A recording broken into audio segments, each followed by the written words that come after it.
Now, let's talk about the royals, shall we? We do once a week. Prince Harry is likely to face pressure to step down from the board of an African conservation charity after new allegations of abuse carried out by its armed rangers has emerged. Prince Harry was the president of the organisation for 6 years before being promoted to the governing board of directors last year. Joining me now to explain more about this story is royal broadcaster and commentator Rafe Heydel-Mankoo. Rafe, thank you very much. Now, we normally talk about the usual royal experts. This is a different kind of story. What's going on with this one? It's a different kind of story, and it's actually a rather disturbing story. This has all come to light through a new book called Entrepreneurs in the Wild, which is the result of 3 years of investigative research by a Dutch journalist into an organisation called African Parks, which was set up to stop poaching, which in itself you would think is a noble aim. This organisation is funded by billionaires in America, by celebrities, as you say. Prince Harry, for 6 years, was its president. He's now on its governing council, which means he's responsible for its policies and for managing the 22 different national parks in a dozen African countries that this organisation takes place in. But these allegations are that there was rape, torture and abuse by the rangers, who are local people who are paid by this organisation, well armed, and they are taught to treat poachers as the enemy, almost as if it's a war between the two sides. And some of the torture is quite horrific. They're hog-tied, these poachers, tied them from trees and hit them and done all sorts of stuff to extract information out of them. And it's all quite alarming. Now, of course, some people will say, oh, well, we don't have much sympathy for poachers. But actually, you know, when we think of poaching, we think of people killing elephants for tusks or rhinos for horns.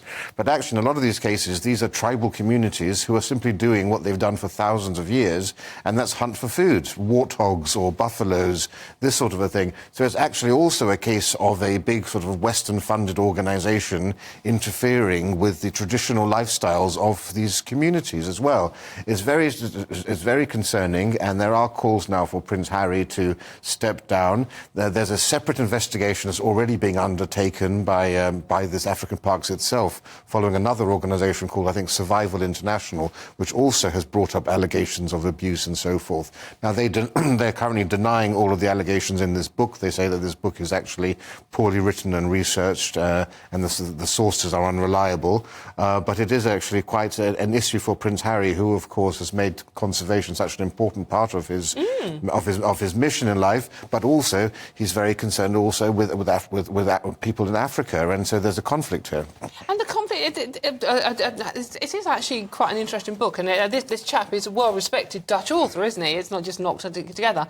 And it's an aggressive, militarised approach to protecting wildlife is instilled from the start by instructors who are usually white and from very wealthy Western countries. So given how Harry himself feels about racism, indeed he's accused his family of being racist, this is something that he really does need to look into a bit more, doesn't he? Well, you'll remember the big controversy around comic relief, for example, when they said, oh, well, we can't have white saviours coming over to Africa, you know, but, you know, the Richard Curtises of the world and Rowan Atkinsons.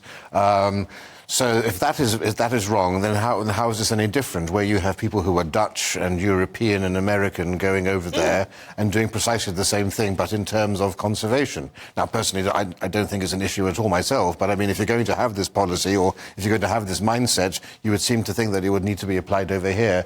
And it's also, there are some very odd way that this thing is structured. It's done almost with bonuses and incentives for rangers to actually enter into armed conflict, because if they have armed conflict with poachers, they get bonuses. If they take their meat or their weapons away from them, they have bonuses. So the incentive is there for the rangers to actually seek confrontation. It does seem very dubious, doesn't it? So basically, I mean, very quickly running out of time, but should Harry just now cut ties with this organisation? It does sound a bit...